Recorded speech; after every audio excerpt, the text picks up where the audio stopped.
Hello दोस्तों, LDC railway tech and mathematics में आप लोग का स्वागत है। आज हम लोग वेल्डिंग ट्रेड से फ्लेम चैप्टर से हम लोग क्वेश्चन को देखेंगे।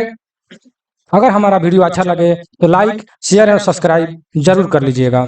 आज का वीडियो एलडीसी जेईई के लिए, साथ ही साथ एएलपी टेक्नीशियन, डीआरडीओ, एनटीपीसी, भेल सेल सभी के लिए, जितने भी टेक्निकल एग्जाम होते हैं सभी में वेल्डर की क्वेश्चन पूछा जाता है। इसलिए सभी के लिए यह क्वेश्चन बहुत इंपॉर्टेंट है। इसमें जितने भी क्वेश्चन है सारे के सारे कहीं ना कहीं पूछा हुआ है, इसलिए वीडियो के अंत तक बने रहें। चलिए देर न करते हुए हम क्वेश्चन पर चलते हैं। ठीक है, क्वेश्चन नंबर 150। देखिए, क्वेश्चन नंबर 150 के पहले 50-50 क्वेश्चन का वीडियो बनाया गया है, जो पार्ट 3 तक बना दिया गया है। यह पार्ट 4 है, बिल्डिंग ट्रेड फ्लेम चैप्टर का पार्ट 4 है, जो मेरे चैनल पर प्ले लिस्ट में जाकर देख सकते हैं। चलिए नेक्स्ट क्वेश्चन पर हम चलते हैं देर न करते हुए। क्या कह रहा है? अक्षीय स्टीलिंग वेल्डिंग विधि द्वारा स्टेनलेस स्टील चादर को वेल्ड करने के लिए डैश समंजन कर सकते हैं। क्या कर सकते हैं? न्यूट्रल ज्वाला, हल्की अपचयिक ज्वाला, मतलब कौन कौन से ज्वाला को आप, मतलब फ्लेम को आप चयनित कर सकते हैं। तो इसके लिए दोनों हो जाएगा, ए और बी दोनों, न्यूट्रल ज्वाला एवं हल्की अपचयिक ज्वाला। ठीक है, जो यहाँ पर आपको दिया हुआ है। डिटेल में भी इसको हम पढ़ करके आप लोग को पूरा हम समझाएंगे। चलिए, यहाँ पर लिखा हुआ है कि अक्षीय स्टीलिंग वेल्डिंग विधि द्वारा स्टेनलेस स्टील की चादर को वेल्ड करने के लिए न्यूट्रल फ्लेम ज्वाला एवं हल्की अपचयिक ज्वाला समंजन कर सकते हैं, अर्थात उसका चुनाव कर सकते हैं। ठीक है, देखिए ये सारे के सारे क्वेश्चन बहुत इंपॉर्टेंट है, जो कहीं ना कहीं पूछा हुआ है, इसलिए इस क्वेश्चन को हल्के में नहीं लें। सारे के सारे क्वेश्चन को हो सके तो आप वीडियो रोक रोक करके इसको, एएलपी टेक्नीशियन के लिए भी बहुत इंपॉर्टेंट क्वेश्चन है। देखिए, जहाँ जो भी क्वेश्चन है एएलपी टेक्नीशियन में पूछा गया है, इसलिए इसको आप लोग कॉपी में नोट अवश्य कर लें। ठीक है, अब 151 में चलते हैं। 151 में क्या कर रहा है कि ऑक्सीजन एसिटिलीन ज्वाला अपने गर्म क्षेत्र से डैश तापमान प्राप्त करती है। ऑक्सीजन एसिटिलीन ज्वालाएं जो है अपने गर्म क्षेत्र से कितना तापमान प्राप्त करती है, तो ये हो जाएगा 3200 डिग्री सेंटीग्रेड। ठीक है, 3200 डिग्री सेंटीग्रेड हो जाएगा। जबकि यहाँ पर आपको डिटेल में दिया हुआ है कि एसिटिलीन ज्वालाएं अपने गर्म क्षेत्र से 3200 डिग्री सेंटीग्रेड तापमान जो है प्राप्त कर सकता है, जो यहाँ पर ज्वाला बना करके दिया गया है अक्षीय एसिटिलीन फ्लेम का। ठीक है, देख सकते हैं यहाँ पर नीचे लिखा हुआ है, फ्लेम में ऊष्मा की अधिक मात्रा भीतरी शंकु के ठीक आगे होता है। ठीक है, जो भीतरी शंकु जो देख रहे हैं यहाँ पर, इसके ठीक आगे जो है सबसे अधिक इसका मतलब कि ताप होता है। चलिए नेक्स्ट क्वेश्चन पर चलते हैं। क्वेश्चन नंबर 152 में क्या कह रहा है कि निम्नलिखित में से किस गैस फ्लेम कॉम्बिनेशन का तापमान न्यूनतम होता है, मतलब कि किस गैस का कॉम्बिनेशन तापमान सबसे कम होता है। तो मैंने पिछला वीडियो भी मैंने बताया था कि एलपीजी जो है, द्रवित पेट्रोलियम गैस, जिसका तापमान जो है अक्षीय एसिटिलीन से कम होता है। ठीक है, इसमें जितना भी दिया हुआ है, कोल गैस, हाइड्रोजन गैस, अक्षीय एसिटिलीन गैस, इस सभी से इसका एलपीजी का तापमान जो है कम होता है। ठीक है, जब कभी वर्कशॉप में एसिटिलीन गैस खत्म हो जाता है तो उस स्थिति में हम लोग एलपीजी गैस से अपना काम चलाते हैं। और सभी गैसों का फ्लेम का तापमान यहाँ पर दिया हुआ है। आप देख सकते हैं कि अक्षीय एसिटिलीन फ्लेम का तापमान 3100 से 3200 डिग्री सेंटीग्रेड होता है। अक्षी हाइड्रोजन गैस का 2400 डिग्री से 2700 डिग्री सेंटीग्रेड होता है, और अक्षी कोल गैस का 1800 से 2200 डिग्री सेंटीग्रेड होता है। इसको कॉपी में नोट कर ले तो मेरे समझ से बहुत अच्छा रहेगा, क्योंकि हर जगह यह नहीं मिलेगा, इकट्ठा मिलेगा, लेकिन जहां तहां मिलेगा, एक जगह नहीं मिलेगा। कोई भी क्वेश्चन एक जगह रहता है तो उसको पढ़ने में, कंफर्म होने में सही रहता है, ढूंढने में भी सही रहता है। ठीक है, हम नेक्स्ट क्वेश्चन पर चलेंगे। क्वेश्चन नंबर का रहता है कि बेल्डिंग फ्लक्स के कारण बेल्डिंग गति डैश है।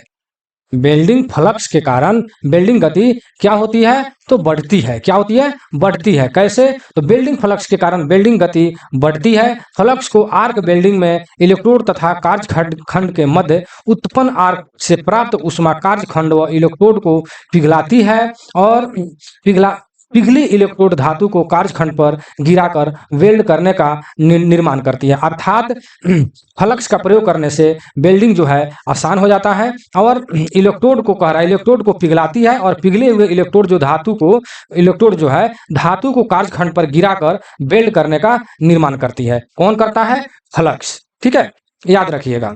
ऐसे क्वेश्चन अगर आ जाए कि वेल्डिंग को आसान बनाने के लिए क्या चीज का प्रयोग करते हैं, तो फ्लक्स का प्रयोग हम लोग करते हैं। ठीक है, नेक्स्ट क्वेश्चन पर हम चलते हैं। नेक्स्ट क्वेश्चन में क्या लिखा हुआ है कि गैस कर्तन में यदि बहुत कम ऑक्सीजन सप्लाई की जाए तो क्या होगा। मान लेते हैं किसी कर्तन में अगर गैस सप्लाई कम कर रहे हैं तो प्रेशर नहीं बनेगा, अर्थात धातु जो है नहीं कट पाएगा, ठीक है ना। जब हम लोग अक्षीय सिटिलीन फ्लेम को जब जलाते हैं तो उसमें पहले जो है प्री हीटिंग करते हैं न्यूट्रल फ्लेम से, उसके बाद में जब हम लीवर को दबाते हैं तो ऑक्सीजन का प्रेशर ज़्यादा हो जाता है और वहाँ पर जो है अक्षीय सिटिलीन फ्लेम मतलब कि ऑक्सीडाइजिंग फ्लेम बन जाता है और वहाँ जाकर के वो कटना चालू कर देता है। अर्थात ऑक्सीजन का प्रेशर अगर ज़्यादा रहता है तो जल्दी जल्दी मेटल गल जाता है और कट जाता है। लेकिन यहाँ पर क्वेश्चन कर रहा है कि ऑक्सीजन सप्लाई अगर मतलब कि बहुत कम कर दिया जाए तो इसका डी आंसर होगा, धातु पूर्णतः नहीं कटेगी, ठीक है। देखिए DRDO के टेक्नीशियन में यह क्वेश्चन आया हुआ है, इसलिए सारे के सारे क्वेश्चन बहुत इंपॉर्टेंट है, आप लोग इसे याद कर लें और साथ ही साथ नोट कर लें। देखिए यहाँ पर डी में लिखा हुआ है आपसे डिटेल में कि गैस कर्तन में यदि बहुत कम ऑक्सीजन सप्लाई की जाती है तो धातु पूर्णतः नहीं कटेगी, ठीक है। कार्यशाला में मृदु इस्पात के कर्तन के लिए ऑक्सी एसिटिलीन गैस का प्रयोग किया जाता है, ठीक है। कार्यशाला में मतलब कि वर्कशॉप में जो है कटिंग के लिए मृदु इस्पात मतलब कि माइल्ड स्टील कर्तन के लिए ऑक्सी एसिटिलीन गैस का ही प्रयोग किया जाता है। अगर इस ऑक्सी एसिटिलीन मतलब कि एसिटिलीन गैस खत्म हो जाता है तो हम लोग LPG का प्रयोग करते हैं, लिक्विड पेट्रोलियम गैस का प्रयोग करते हैं, ठीक है। देखिए यहाँ पर सब में हर एक क्वेश्चन में डिटेल में दिया हुआ है, इसलिए मैं जो है वहीं पढ़ करके आपको समझा दे रहा हूँ, ठीक है। अगर ये डिटेल में नहीं दिया रहता तो यही चीज हम आपको इसे बोल करके समझाते, जब लेकिन डिटेल में दिया ही है तो हम उसी को पढ़ करके आप लोग को समझा दे रहे हैं। चलिए, हाई प्रेशर गैस कर्तन ब्लो पाइप में न्यूनतम आवश्यक एसिटिलीन गैस का प्रेशर होता है। कह रहा है कि हाई प्रेशर कर्तन ब्लो पाइप में, ठीक है, अगर हाई प्रेशर है उस वक्त न्यूनतम आवश्यक जितना आवश्यकता है एसिटिलीन गैस का प्रेशर कितना होता है, तो 0.15 किलोग्राम फोर्स प्रति cm² होता है। बहुत इंपॉर्टेंट क्वेश्चन है, ठीक है। देखिए इसरो में यह क्वेश्चन पूछा हुआ है 2017 में, ठीक है। इसलिए सारे के सारे क्वेश्चन इंपॉर्टेंट हैं, आप लोग हर एक क्वेश्चन को नोट करते चले तो अच्छा रहेगा। लिखा हुआ है डिटेल में कि हाई प्रेशर गैस कर्तन ब्लो पाइप को न्यूनतम आवश्यक एसिटिलीन गैस 0.15 किलोग्राम फोर्स प्रति cm² होता है। चलिए 156 में क्या कह रहा है कि अक्षीय एसिटिलीन कर्तन प्रक्रिया में प्रयोग किए जाने वाले कर्तन नोजल का साइज मुख्यतः निर्भर करता है। देखिए नोजल का साइज जो है काटी जाने वाली धातु के थिकनेस पर निर्भर करता है, जिस प्रकार के थिकनेस होगा उस हिसाब से हम नोजल का चुनाव करेंगे, ठीक है। नोजल जैसा होगा मतलब धातु जैसा होगा वैसा हम नोजल का चुनाव करेंगे, ठीक है।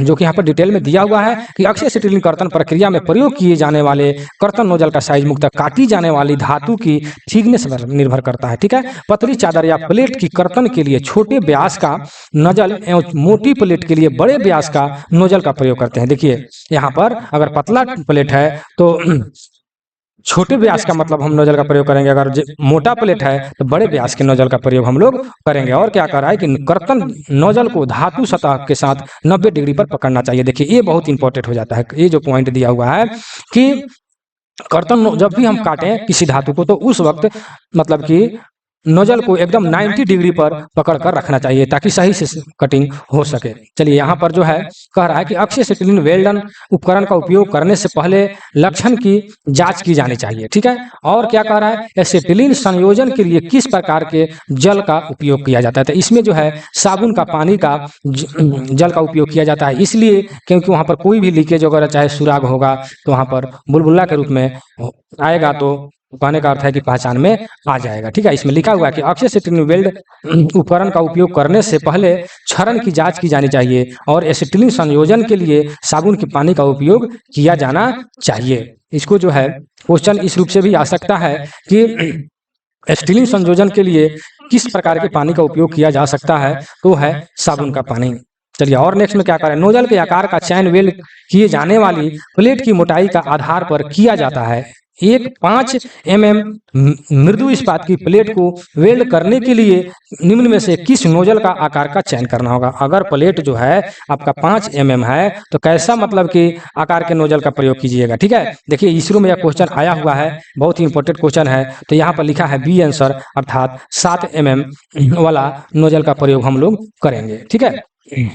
जो कि यहाँ पर देखिए यहाँ पर सारणी बनाकर दे दिया हुआ है, इसको कॉपी में नोट कर ले तो बहुत ही अच्छा रहेगा, क्योंकि इस तरह का हर एक जगह नहीं मिलेगा, फिर बाद में वीडियो आप लोग को मिलेगा कि नहीं मिलेगा कोई गारंटी नहीं है। इसलिए जो भी क्वेश्चन सामने आए उसको नोट तैयार कर ले। नोट्स बनाते समय तो आपको लगेगा कि नहीं बेकार इसको मतलब समय मैं अपना बर्बाद कर रहा हूँ, लेकिन जब आपका कभी क्वेश्चन फंसेगा या ग्रुप में या सेट कभी आप बनाते रहिएगा, जो मतलब कि हम जिससे सेट बनवाते हैं यहाँ से हर एक संडे को संडे टेस्ट लेते हैं, उसमें भी अगर क्वेश्चन आपका फंस जाता है तो आप क्वेश्चन को जब ढूंढना चालू कीजिएगा तब दिमाग में आपको आएगा कि हाँ हमने वहाँ पर नोजल का साइज एक जगह सभी का लिखे हैं, वो धड़ाम से आप खोज सकते हैं। इसलिए इसको नोट कर लीजिए। तो देख लीजिए प्लेट का साइज दिया है 3 से 6 mm में कितना mm का नोजल का प्रयोग कीजिएगा, 8 mm का, 6 से 9 वाला में 1.2 और 19 से 100 mm वाला में 1.6। इस प्रकार देख लीजिए सारणी में जितना लिखा हुआ है इसको टोटल आप लोग नोट कर लीजिए एक जगह, ठीक है, अच्छा रहेगा। चलिए नेक्स्ट चलते हैं 159 पर। 159 में क्या करें, कर्तन ब्लो पाइप के टिप, कर्तन ब्लो पाइप के टिप में सेंटर होल का कार्य क्या होता है। टिप में जो है एक सेंटर होल होता है, ठीक है ना, सेंटर जो है होल होता है, तो उस होल का कह रहा है कि क्या कार्य है, ठीक है। तो इसका कार्य जो है आपको कर्तन के लिए ऑक्सीजन सप्लाई करना, ठीक है, कर्तन के लिए ऑक्सीजन सप्लाई करना, याद रखिएगा, बहुत इंपॉर्टेंट क्वेश्चन है, ठीक है। देखिए आरआरबी जम्मू कश्मीर एएलपी में पूछा है 6/6/2010 में, इसलिए कि सारे के सारे क्वेश्चन देखिए बहुत ढूंढने के बाद में इस टाइप का हमको क्वेश्चन मिला है, जो कि बहुत ही सारे के सारे क्वेश्चन कहीं ना कहीं पूछा हुआ है, इसलिए आपको हर एक क्वेश्चन को सीरियसली रूप में लें, ठीक है। चलिए नेक्स्ट क्वेश्चन पर चलते हैं। नेक्स्ट क्वेश्चन में क्या कह रहा है कि वेल्डिंग के लिए ऑक्सीजन और एसिटिलीन गैस का दबाव सेट करने के लिए आधार कौन सा होता है, ठीक है, कौन सा आधार होता है। कह रहा है नोजल का आकार, आधार पदार्थ, वेल्डिंग स्थिति, आधार प्लेट की मोटाई, ठीक है। कह रहा है वेल्डिंग की ऑक्सीजन और सिट्रीन गैस का दबाव मतलब प्रेशर जो है मतलब किस मतलब कि आधार पर हम सेट करेंगे, ठीक है। तो कह रहा है पदार्थ मतलब कि मेटल को देख करके, मान लीजिए कि मोटा पतला प्लेट तो हो सकता है लेकिन पदार्थ हम देखेंगे कि वो कास्ट आयरन है कि माइल्ड स्टील है कि केवल स्टील है, नहीं, इस हिसाब से हम लोग देख करके उस हिसाब से प्रेशर को बनाएंगे, ठीक है ना। मान लीजिए मोटा ही प्लेट हो लेकिन अगर शुद्ध पदार्थ का बना हो जल्दी कटेगा, लेकिन पतला ही प्लेट हो अगर कास्ट आयरन है और शुद्धि ज्यादा है तो जल्दी नहीं कटेगा, ठीक है। इसलिए पदार्थ को देख करके उस हिसाब से हम लोग अपने नोजल को सेट करेंगे, ठीक है, नोजल नहीं यानी दबाव को, प्रेशर को, ठीक है। नेक्स्ट क्वेश्चन पर चलते हैं 61 में। कह रहा है कास्ट आयरन में 2 तत्व होते हैं जिनके कारण उसे गैस कटिंग करना मुश्किल होता है, कठिन होता है, ये तत्व कौन सा है। तो ये तत्व जो है सिलिकॉन और ग्रेफाइट है, ठीक है ना, सिलिकॉन और ग्रेफाइट है। क्वेश्चन ऐसे भी आ सकता है कि कास्ट आयरन में कौन कौन से अशुद्धियां होती है, तो सिलिकॉन और ग्रेफाइट होता है, ठीक है। इसी के कारण हम लोग को कटिंग करने में मुश्किल होता है। चलिए नेक्स्ट क्वेश्चन, क्वेश्चन नंबर 62 में क्या करा कि गहरे पानी के नीचे कटिंग के लिए किस ईंधन का प्रयोग करते हैं, ठीक है। तो इसमें हाइड्रोजन गैस का प्रयोग करते हैं। गहरे मतलब कि पानी के अंदर भी कटिंग होता है स्टीमर यानी जहाज में, तो उसमें कटिंग करने के लिए किस गैस का प्रयोग किया जाता है, तो वहां पर हाइड्रोजन गैस का प्रयोग किया जाता है जो बी नंबर में दिया हुआ है, ठीक है। नेक्स्ट क्वेश्चन में चलते हैं। नेक्स्ट क्वेश्चन में क्या कर रहा है कि सल्फर फ्लेम कटिंग के लिए कंडीशनों में से एक कंडीशन यह है कि धातु की ऑक्साइड को डैश पॉइंट पर अवश्य पिघलना चाहिए। किस पॉइंट पर पिघलना चाहिए, तो देखिए यहाँ पर दिया हुआ है डी में धातु की अपेक्षा कम। एक क्वेश्चन ऊपर भी मिला था कि धातु की अपेक्षा कम क्या, फिर से क्वेश्चन पढ़ लीजिए कि धातु की ऑक्साइड को डैश पॉइंट पर अवश्य सेट करना चाहिए, ठीक है, मतलब कि धातु पे अपेक्षा कम पिघलना चाहिए उसको ऑक्साइड को, ठीक है। यहाँ पर डिटेल में लिखा हुआ है कि सफल फ्लेम कटिंग के लिए उपयुक्त कंडीशन में से एक कंडीशन यह है कि धातु की ऑक्साइड को धातु की अपेक्षा कम पॉइंट पर पिघलना चाहिए, ठीक है। नेक्स्ट क्वेश्चन चलते हैं। 64 में क्या कर रहा है कि गैस फ्लेम कटिंग एक डैश क्रिया है।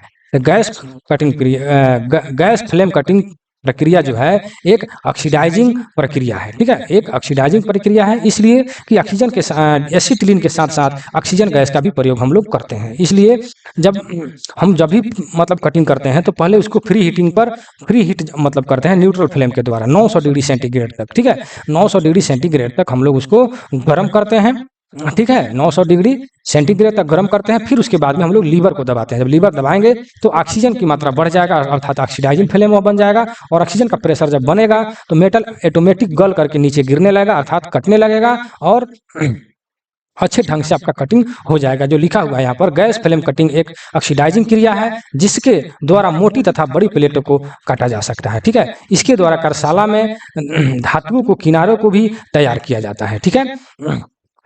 चलिए हम नेक्स्ट क्वेश्चन पर चलते हैं। क्वेश्चन नंबर 165 में क्या करें, फ्री हीट करने के लिए फिल्म के भीतरी कोण की धातु से दूरी मतलब कितना होना चाहिए। जब हम लोग फ्री हीट करते हैं, अभी मैंने बताया कटिंग करने से पहले उसको फ्री हीट करते हैं, उसके बाद हम लोग लीवर दबाते हैं। तो फ्री हीट जो है करते समय कह रहा है फिल्म की भीतरी कोण जो होता है उसका धातु से कितना दूरी पर रहना चाहिए, तो वह होना चाहिए 1.5 mm की दूरी पर रहना चाहिए। ठीक है, ये जो फिल्म जो बनता है इसके बीच में जो है एक यहाँ पर भीतरी कोण जो बनता है, तो वहीं इसका दूरी जो है प्लेट से जो है 1.5 mm होना चाहिए दूरी। ठीक है, यहाँ पर लिखा है कि प्री हीट करने के लिए फिल्म की भीतरी कोण की धातु की दूरी मतलब 1.5 mm होती है। ठीक है, हम नेक्स्ट क्वेश्चन पर चलते हैं। क्वेश्चन नंबर 66, क्वेश्चन नंबर 66 में क्या रहा है, संचरण का कारण होता है। संचरण का कारण क्या है, तो ऑक्सीडेशन। ठीक है, ऑक्सीडेशन का मतलब यह हो गया, संचरण मतलब कि क्षरण मतलब कि गलना। ठीक है ना, गलना। तो संचरण का कारण जब भी होता है ऑक्सीडेशन के मतलब कि कारण होता है। ऑक्सीडेशन का मतलब ऑक्सीजन के कारण होता है। ऑक्सीजन का प्रेशर जब होगा तो ऑक्सीडेशन मतलब संचरण होगा। देखिए यहाँ पर यूपीएसएससी में पूछा हुआ है 2016 में। देखिए यहाँ पर लिखा है संचरण का कारण ऑक्सीडेशन होता है। धातुओं का संचरण रासायनिक क्रिया है जिसके कारण धातुओं का क्षय एवं ह्रास होता है। ठीक है, आजकल संचरण निवारण में गैल्वेनीकरण में, धातुकरण में जो है, सीमेंटीकरण में धातु निरीक्षण अधिलेप का प्रयोग किया जा रहा है। देखिए इससे भी क्वेश्चन बन जाएगा, आप लोग अपना से क्वेश्चन बनाकर इसको लिख लीजिएगा। ठीक है, चलिए कह रहा है 67 में कि चमकदार लाल तप्त लोहे का तापमान कितना होता है। जो मतलब कि लोहा एकदम तप्त हो गया है, मतलब कि गर्म हो गया है, लाल हो गया है, उसका तापमान जो है कितना होगा, तो 900 डिग्री सेंटीग्रेड होगा। ठीक है, जब हम लोग कटिंग करते हैं तो देखते हैं जब उसको हम लोग फ्री हीट करते हैं तो जब वहां जहां हम गर्म कर रहे हैं जब पूरा तप्त लाल चमकदार हो जाता है तब हम लोग लीवर को दबाते हैं और नोजल को आगे बढ़ाते हैं, तब कटना चालू होता है। ठीक है, तो कह रहा है कि चमकदार लाल तप्त लोहे का तापमान 900 डिग्री सेंटीग्रेड होता है और ढलवा लोहा का गलनांक बिंदु जो है 1150 डिग्री सेंटीग्रेड होता है, जो कि ये बहुत इंपॉर्टेंट क्वेश्चन है, यहाँ पर लिख लीजिएगा। कास्ट आयरन का गलनांक कितना होता है, तो 1150 डिग्री सेंटीग्रेड होता है, जो कि एएलपी टेक्नीशियन के लिए यह बहुत ही मस्ट इंपॉर्टेंट क्वेश्चन है। ठीक है, आर्क वेल्डिंग में सर्वप्रथम कास्ट आयरन को 100 डिग्री से 300 डिग्री तक गर्म करते हैं। ठीक है, और आर्क वेल्डिंग में कितना गर्म करते हैं, तो 100 से 300 डिग्री तक हम लोग गर्म करते हैं।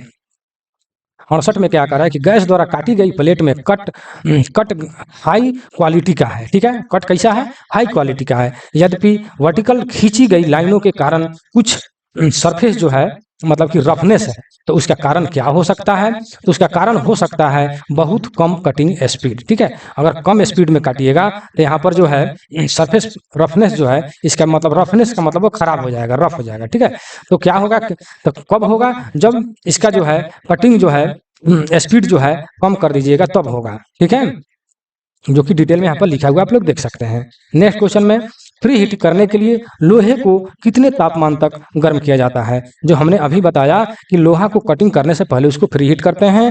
ठीक है, और फ्री हीट कितना तक करते हैं, तो 900 डिग्री सेंटीग्रेड तक करते हैं, जो ए नंबर में दिया हुआ है। ठीक है, नेक्स्ट क्वेश्चन पर चलते हैं। क्वेश्चन नंबर 170 में क्या कर रहा है कि गैस कर्तन के समय एसिटिलीन गैस का दबाव कितना होता है। गैस कर्तन के समय एसिटिलीन का मतलब गैस का दबाव कितना होता है, तो हमने ऊपर अभी पढ़ा कि 0.15 kg पर cm स्क्वायर होता है। ठीक है, 0.15 kg पर cm स्क्वायर होता है एसिटिलीन गैस का दबाव कर्तन करते समय। देखिए बहुत ही इंडियन ऑर्डिनेंस फैक्ट्री में आया हुआ है। सारे के सारे जितने भी क्वेश्चन है सारे के सारे बहुत इंपॉर्टेंट है, कहीं ना कहीं क्वेश्चन आया हुआ है, इसलिए ये क्वेश्चन जो है एक गेस क्वेश्चन है, इसलिए इसका नोट्स जरूर बना लीजिए। एकदम वीडियो को रोक रोक करके इसको आप हल्के में नहीं लीजिए, क्योंकि मैं सेट बनवाता हूँ, हर एक संडे को टेस्ट लेता हूँ। अगर मुझसे अगर जुड़ना है तो आप लोग को वीडियो के अंत में मैं अपना व्हाट्सअप नंबर दूंगा, उस व्हाट्सअप नंबर पर मैसेज करके आप लोग पीडीएफ प्राप्त कर सकते हैं। ALP technician, DRDO, ISRO, LDC, JEE, W M सभी के लिए यहाँ पर से पीडीएफ प्रोवाइड कराया जाता है।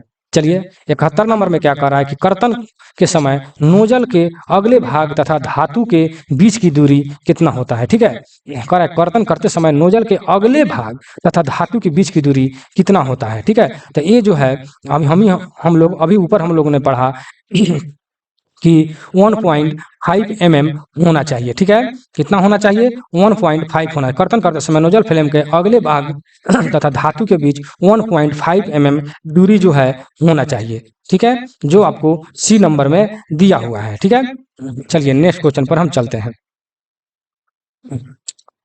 और यहाँ और भी लिखा है कि गैस कर्तन प्रक्रिया के दौरान फ्लेम के अंतः कोनों की धातु सतह से दूरी, देखिए वो तो था मतलब कि अगले भाग का, और क्या कह रहा है कि गैस कर्तन के समय फ्लेम के अंतः कोण, जो भीतरी कोण जो बना होता है शंकु, वो धातु सतह से दूरी 1.5 से 3 mm तक होना चाहिए। नेक्स्ट क्वेश्चन, नेक्स्ट 72 में क्या कह रहा है कि मेटेलिक आर्क वेल्डिंग और गेजिंग में प्रयुक्त पोलैरिटी है, कौन सा पोलैरिटी है, तो स्टेट पोलैरिटी। पोलैरिटी एक चैप्टर है, आप पढ़ सकते हैं जाकर के कि उसमें पोलैरिटी में दिया हुआ है, उसमें कौन सा स्टेट पोलैरिटी और रिवर्स पोलैरिटी, ठीक है। तो कह रहा है कि मेटालिक आर्क कटिंग और मतलब गेजिंग में, ठीक है। तो आर्क वेल्डिंग, जब वेल्डिंग हम लोग करते हैं तो स्टेट पोलैरिटी उसे कहते हैं जिसमें होल्डर जो है आपको मतलब कि नेगेटिव हो, ठीक है, और जिसमें होल्डर पॉजिटिव हो जाता है वो रिवर्स पोलैरिटी कहलाता है, ठीक है, जो कि यहाँ पर शायद दिया हुआ है। देखिए मेटेलिक आर्क वेल्डिंग गेजिंग प्रयुक्त स्टेट पोलैरिटी होता है। कर स्टेट पोलैरिटी में इलेक्ट्रोड बिजली के स्रोत के नकारात्मक मतलब नेगेटिव टर्मिनल से जुड़ा होता है, और आधार जो धातु जो है वो पॉजिटिव से जुड़ा हुआ रहता है। ये हो गया स्टेट पोलैरिटी। और एक होता है रिवर्स पोलैरिटी। रिवर्स पोलैरिटी में क्या होता है कि इलेक्ट्रोड जो है बिजली के स्रोत के या नकारात्मक की जगह पर सकारात्मक हो जाएगा, अर्थात पॉजिटिव से टर्मिनल से जुड़ा होगा, ठीक है, वो रिवर्स पोलैरिटी में होता है। यह है स्टेट पोलैरिटी, ठीक है। नेक्स्ट क्वेश्चन में चलते हैं। 73 में कह रहा है कि कटिंग ब्लो पाइप का नोजल बॉडी से डैश पर मुड़ा होना चाहिए। तो अभी हम लोगों ने ऊपर पढ़ा कि 90 डिग्री पर यह मुड़ा होना चाहिए, जो सी नंबर में दिया हुआ है, ठीक है। और दूसरा पॉइंट में दिया हुआ है कि welding blow pipe nozzle body से 120 डिग्री अंश पर मुड़ा होना चाहिए। बेल्डिंग ब्लो पाइप, ठीक है। देखिए कटिंग के समय यहाँ पर दिया हुआ है कि कटिंग के समय नोजल का बॉडी 90 डिग्री पर होना चाहिए, और बेल्डिंग के समय नोजल बॉडी जो है 120 डिग्री के अंश पर होना चाहिए। याद रखिएगा, इसको कॉपी में नोट कर लीजिएगा मेरे भाई। चलिए next question, gas flame cutting के द्वारा कितने परास की मोटी माइल्ड स्टील को काटा जा सकता है, ठीक है। गैस फ्लेम कटिंग से कितना, ये जो है बहुत इंपॉर्टेंट क्वेश्चन है। मैं इस पर बीएम लिख देता हूं, क्योंकि ये बोर्ड मॉडल क्वेश्चन है। ऐसे भी तो इंडियन ऑर्डिनेंस फैक्ट्री में यह पूछा हुआ है 2014 में, लेकिन ये क्वेश्चन बार बार रिपीट होता है, इसलिए मैं यहाँ पर बीएम लिख दिया हूँ कि गैस फ्लेम कटिंग के द्वारा 0.5 से 2000 mm तक ले मोटी माइल्ड स्टील को काटा जा सकता है, ठीक है ना। इसलिए बहुत इंपॉर्टेंट क्वेश्चन है, इसको आप लोग कॉपी में जरूर नोट कर लीजिएगा, ठीक है। 75 में क्या कह रहा है कि बेल्डिंग ब्लो पाइप बॉडी से डैश पर मुड़ा होता है। बेल्डिंग ब्लो पाइप में तो अभी हम लोगों ने ऊपर पढ़ा कि कटिंग के लिए, ठीक है, ये जो दिया हुआ है कटिंग के लिए दिया हुआ है, ठीक है। कटिंग के लिए 90 डिग्री और बेल्डिंग के लिए आपको 120 डिग्री अंश पर मुड़ा होना चाहिए, अर्थात कोण पर। कर ब्लो पाइप को बॉडी जो है लगभग 120 डिग्री कोण पर मुड़ा होना चाहिए, कब, बेल्डिंग करते समय, और कटिंग करते समय 90 डिग्री पर होना चाहिए। नेक्स्ट में क्या लिखा है कि गैस बेल्डिंग ब्लो पाइप प्राय ओजन में हल्के होते हैं, ठीक है। गैस बेल्डिंग ब्लो पाइप जो है बेल्डिंग वाला वजन में हल्के होते हैं, ठीक है। नेक्स्ट क्वेश्चन पर हम चलते हैं। क्वेश्चन नंबर 76 में क्या कह रहा है कि गैस कटिंग में धातु की वर्निंग और ऑक्सीडेशन निर्भर करती है, ठीक है। बर्निंग और ऑक्सीडेशन जो है किस पर निर्भर करता है, देखिए भेल में क्वेश्चन पूछा हुआ है, बहुत इंपॉर्टेंट क्वेश्चन है। तो यह जो है देख लीजिए, ऑक्सीजन की शुद्धता पर, ऑक्सीजन प्रेशर पर, फ्री हीटिंग फ्लेम की तीव्रता पर, उपयुक्त में से सभी, ठीक है। अर्थात इसमें आंसर सभी हो जाएगा, ठीक है। गैस कटिंग में धातु की बर्निंग और ऑक्सीडेशन निर्भर करता है, मतलब कि ऑक्सीडेशन का मतलब जो होता है, ऑक्सीडेशन जो भी होगा तो धातु किस टाइप का है, किस तरह मतलब फ्रेश है कि नहीं, हर चीज पर मतलब कि ऑक्सीडेशन निर्भर करेगा। जब दिया हुआ है ऑक्सीजन की शुद्धता पर, ऑक्सीजन का प्रेशर पर, फ्री हीटिंग फ्लेम की तीव्रता पर और उपयुक्त में से सभी, तो इसका आंसर सभी हो जाएगा। चलिए 77 में क्या लिखा हुआ है, थोड़ा सा इसको जूम कर देते हैं ना।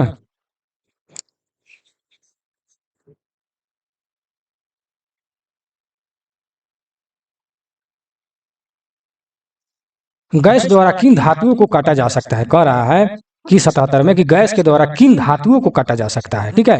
तो यहाँ पर दिया हुआ है कि जिनका ज्वलनांक तापकरण गलनांक बिंदु से कम हो, ठीक है। बहुत इंपॉर्टेंट क्वेश्चन है यहाँ पर, गलनांक बिंदु से कम हो ज्वलनांक, उसी को गैस के द्वारा काटा जा सकता है, ठीक है। चलिए नेक्स्ट क्वेश्चन पर हम चलते हैं। 78 में क्या लिखा है कि गैस कटिंग के समय ध्यान रखने योग्य तथ्य है। कौन सा ध्यान रखने योग्य तथ्य है? तो इसमें सभी हो जाएगा। पदार्थ का प्रकार पर भी हम लोग ध्यान देना चाहिए, पदार्थ की मोटाई पर भी ध्यान देना चाहिए, और पदार्थ की सतह की स्थिति पर भी ध्यान देना चाहिए कि किस टाइप का उसका सतह है। अगर साफ सुथरा होगा तो कटिंग अच्छा होगा, और धूल गर्दा होगा तो कटिंग अच्छा नहीं होगा। जो भाई मेरे वर्कशॉप में काम करते होंगे, विशेष करके जहाँ पर गुड्स वैगन का जहाँ पर कटिंग होता है, तो उसमें जो है बहुत सारे वैगन में जो है देखबे करते हैं कि कोयला, सीमेंट, बालू, बहुत तरह का चीज़ जो है उस पर मतलब कि लाद करके इधर उधर मतलब कि किया जाता है। तो उसमें का जो बहुत गर्दा माटी वहाँ पर आता है, तो उसको कटिंग करने में बहुत ही कठिनाई होता है, ठीक है ना।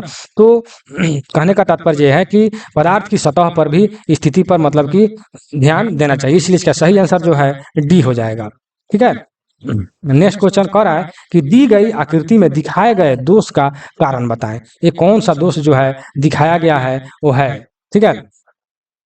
तो पहले फिगर को हम लोग देख लेते हैं। देखिए यहाँ पर फिगर आप देख लीजिए, तो फ्री हीटिंग है वो गैस की त्रुटि है, ठीक है ना। फ्री हीटिंग है गैस की त्रुटि, अर्थात फ्री हीटिंग अच्छा से आप नहीं किए हैं और गैस का प्रेशर मतलब ऑक्सीजन का प्रेशर कम बेस कर दिए हैं, इसलिए यह त्रुटि आ गया है, मतलब कहीं कहीं छूट गया है, ठीक है ना। चलिए नेक्स्ट क्वेश्चन पर चलते हैं। कर है कि दिए गए कर्तन नोजल का प्रयोग किसकी कटिंग के लिए किया जाता है। ये जो देख रहे हैं ये किसके लिए किया जाता है? तो रिवेट कटिंग के लिए किया जाता है। किसके लिए? रिवेट कटिंग के लिए किया जाता है। इस नोजल टाइप देख लीजिए, इस टाइप का रहे तो आप नोजल मतलब कि इस तरह का तो आप लोग रिवेट कटिंग के मार दीजिएगा, ठीक है। नेक्स्ट क्वेश्चन पर चलते हैं। 181 में क्या कह रहा है कि एल्युमिनियम का कटिंग तथा रॉड एलवाई असेंबल में कितनी मोटाई तक फ्री हीट करना चाहिए? कितना फ्री हीट करना चाहिए? तो यहाँ पर कह रहा है कि 0.8 और ऊपर, यानी 0.8 से ऊपर तक से और ऊपर, मतलब 0.8 से और ऊपर तक आपको फ्री हीट करना चाहिए, ठीक है। मतलब कि कह रहा है कि एल्युमिनियम तथा कास्ट तथा रॉट आयरन के असेंबल में कितनी मोटाई तक फ्री हीट करना चाहिए। अगर वो मतलब मोटाई में अगर 0.8 से ऊपर तक हो तो उसको फ्री हीट करना चाहिए, ठीक है। 0.8 से अगर उससे अगर कम है तो फ्री हीट नहीं कीजिएगा, डायरेक्ट आप काट सकते हैं, ठीक है। यहाँ लिखा हुआ है कि एल्युमिनियम का कास्टिंग तथा रॉट आयरन असेंबल में 0.8 मोटाई तक फ्री हीट करना चाहिए। पूर्व तापन के प्रकार यहाँ पर दिया है, पूर्व तापन और अप्रत्यक्ष पूर्व तापन, ठीक है। देखिए पूर्व तापन अगर पूछ दे कि कितना मतलब कि प्रकार का होता है, तो दो प्रकार का, पूर्व तापन और अप्रत्यक्ष पूर्ण तापन, ठीक है। नेक्स्ट क्वेश्चन कह रहा है कि झामक पत्थर के प्रयोग द्वारा एसिटिलीन गैस से कौन सी अशुद्धियां दूर की जाती है? कौन सा अशुद्धियां दूर कीजिएगा? यहाँ पर जो है आप चूल्हे की धूल, मतलब कि चूल्हे की धूल को आप साफ कर सकते हैं, ठीक है। कह रहा है कि झालम पत्थर के प्रयोग द्वारा एसिटिलीन गैस से नमी की अशुद्धियां दूर की जा सकती है, ठीक है। नमी की अशुद्धियां दूर की जा सकती है। नेक्स्ट क्वेश्चन पर चलते हैं। निम्नलिखित में से कौन सी धातु का इलेक्ट्रॉनिक करंट द्वारा पिघलाने से कैल्शियम कार्बाइड उत्पन्न होती है? ठीक है, कौन सी धातु की इलेक्ट्रिक करंट के द्वारा पिघलाने से कैल्शियम कार्बाइड मतलब कि एसिटिलीन गैस उत्पन्न होता है? ठीक है, तो कोयले व चूना, कोयला और चूना को जो है मतलब कि कैल्शियम इलेक्ट्रिक करंट द्वारा मतलब कि उसको हम करेंगे पिघलाने से कैल्शियम कार्बाइड गैस उत्पन्न होता है, जो यहाँ पर डिटेल में दिया हुआ है। आप देख सकते हैं निम्नलिखित में से कोयला या चूना पत्थर को इलेक्ट्रॉनिक करंट द्वारा पिघलाने से कैल्शियम कार्बाइड उत्पन्न होता है। ठीक है, कैल्शियम कार्बाइड को प्राप्त करने के लिए चूने को विद्युत भट्ठी में कार्बन के साथ 3000 डिग्री सेंटीग्रेड से 3600 डिग्री सेंटीग्रेड तापमान तक गर्म किया जाता है, तब जाकर के एसिटिलीन मतलब कि प्राप्त होता है गैस कैल्शियम कार्बाइड। ठीक है, नेक्स्ट क्वेश्चन पर चलते हैं। करा कि इलेक्ट्रोड की कोडिंग के समय रेडियोग्राफिक गुणों वाले इलेक्ट्रोड किस अक्षर के दर्शाए जाते हैं? देखिए ये जो है बहुत इंपॉर्टेंट क्वेश्चन है, इसलिए मैं यहाँ पर BM लिख देता हूँ। यह कोड जो है पूछता है, ठीक है ना, किस प्रकार के कोड का प्रयोग करते हैं, तो हम लोग X वहां पर लिख करके कोड का प्रयोग करते हैं, जहाँ कि DRDO में पूछा हुआ है। बहुत ही इंपॉर्टेंट क्वेश्चन है। ठीक है, देखिए यहाँ पर डिटेल में तो सब दिया ही है, मैं विशेष आप लोग को नहीं भी समझा रहा हूँ क्योंकि वीडियो भी है, लंबा हो जाएगा। क्वेश्चन अगर आप लोग के सामने केवल चला जाता है तो आप लोग खुद डिटेल को पढ़कर समझ सकते हैं, इसलिए क्वेश्चन को आप लोग के सामने रखना मेरा काम है। इसको जो है आप लोग कॉपी में नोट कर लेंगे क्योंकि ये क्वेश्चन पूछता है। ठीक है, नेक्स्ट क्वेश्चन, क्वेश्चन नंबर 85 में क्या कह रहा है कि डैश को अक्षीय एसिटिलीन कटिंग टार्च की सहायता से काटा जा सकता है। डैश को मतलब किसको? अक्षीय एसिटिलीन कटिंग टार्च की सहायता से काटा जा सकता है। तो कह रहा है stainless steel, carbon steel, aluminium, copper, nickel, मिश्र धातु। ठीक है, तो कार्बन स्टील को जो है मतलब कि अक्षीय एसिटिलीन कटिंग टार्च से काटा जा सकता है। ठीक है ना। और वहीं जो दिया है स्टेनलेस स्टील, सबको प्लाज्मा कटिंग के द्वारा काटा जाता है क्योंकि ये बहुत हार्ड होते हैं, जल्दी अक्षीय एसिटिलीन से नहीं कटता है। ठीक है, नेक्स्ट क्वेश्चन, क्वेश्चन नंबर 86 में क्या कह रहा है कि गैस कटिंग करते समय ब्लो पाइप तुरंत इधर उधर मुड़ जाता है और कर्व कर्व देखिए ऑप्शन में देखिए चौड़ी हो जाती है, कदम एकदम ठीक आकार में रहती है, संकरी हो जाती है, कोई प्रभाव नहीं पड़ती है। तो इसका सही आंसर हो जाएगा चौड़ी हो जाती है। जब इधर उधर हो जाएगा तो कटिंग आपको इधर उधर हो जाएगा और चौड़ी हो जाएगा। ठीक है, तो देखिए यहाँ पर जो है आपका यह पीडीएफ समाप्त हो जाता है और इसके बाद वाला हम फिर वीडियो बनाएंगे जो मेटल चैप्टर से होगा। ठीक है, और वो भी बहुत ही इंपॉर्टेंट क्वेश्चन होगा। ठीक है, तो इसका आंसर आप लोग देख सकते हैं। यहाँ पर ए नंबर में दिया है कि चौड़ी हो जाता है, जो कि हमने ऊपर अभी बताया। चलिए यहाँ पर डिटेल में भी मैं पढ़ देता हूँ। गैस कटिंग के समय ब्लो पाइप तुरंत इधर उधर मुड़ जाती है और फर्क जो है चौड़ी हो जाती है तथा कंटूर भी साफ नहीं हो पाता है। ठीक है, तो कहने का तात्पर्य ये है कि अगर इधर उधर ब्लो पाइप मुड़ जाए तो मतलब कि उसका कर्व जो है चौड़ी हो जाती है। ठीक है, चलिए यह वीडियो यहीं पर समाप्त होता है और अगला वीडियो जो है यह जो है फ्लेम चैप्टर समाप्त हुआ। आप लोग को अगला वीडियो मेटल चैप्टर से हम बनाएंगे। ठीक है, उसके बाद में ठीक वेल्डिंग, मिग वेल्डिंग का भी हम बनाएंगे वीडियो, जो कि सारे के सारे इंपॉर्टेंट है, जो सबसे अधिक पूछे जाते हैं। उसके बाद एलडीसी जेई वाले लोग के लिए भी सेफर स्लोटर प्लेनर मशीन यानी एएलपी टेक्नीशियन वाले के भी ये सब क्वेश्चन पूछा जाता है, जो हम बनाएंगे वीडियो। ठीक है, चलिए इस वीडियो का पीडीएफ या सभी टेक्निकलों को तैयार करने के लिए जो DRDO, ALP technician, LDC JEE, AWM सभी टेक्निकल जितने भी एग्जाम होते हैं सभी का टेक्निकल क्वेश्चन का पीडीएफ प्राप्त करने के लिए मेरे व्हाट्सएप नंबर पर आप कांटेक्ट कर सकते हैं। इसका नंबर है 96 93 57 14 26। इस पर आप लोग कांटेक्ट करके आप पीडीएफ प्राप्त कर सकते हैं। ठीक है, एलडीसी जेईई वाले के लिए जितने भी टेक्निकल क्वेश्चन की जरूरत पड़ता है, जैसे आपको आईसीएफ, एलएचबी, डेमो, मेमू और गुड्स वैगन भी सब इसमें शामिल होते हैं। साथ ही साथ डिपार्टमेंटल जो है पास, पीटीओ, इंसेंटिव, D&AR रूल और ये जो हो गया बेल्डर, मशीनिस्ट, टर्नर, जितने भी क्वेश्चन पूछे जाते हैं राजभाषा यानी सभी का यहाँ से पीडीएफ आप प्राप्त कर सकते हैं। एएलपी टेक्नीशियन के लिए भी यहाँ से जितने फिटर, बेल्डर, ऑटोमोबाइल, टर्नर जितने भी क्वेश्चन पूछे जाते हैं, जो भाई जिस ट्रेड से होंगे उस ट्रेड का पीडीएफ यहाँ से प्राप्त कर सकते हैं। ठीक है, और टेस्ट भी संडे को संडे टेस्ट भी लिया जाएगा। ठीक है, और मैसेज करने के पहले इस व्हाट्सएप पर जो लगा है फोटो उसको अच्छे ढंग से पढ़ लें, उसके बाद मैसेज करें। ठीक है, कि कौन पीडीएफ उनके लायक है, कौन मतलब कहने का मतलब कौन सा पीडीएफ एलडीसी जेईई के लिए है, कौन सा पीडीएफ जो है एएलपी टेक्नीशियन के लिए है। तो वो सब कुछ समझ बूझ करके पढ़ करके तब जाकर मैसेज करें, ऐसे मैसेज ना करें और फोन नहीं करें। ठीक है, चलिए मैं अपने वीडियो को यहीं समाप्त करते हैं।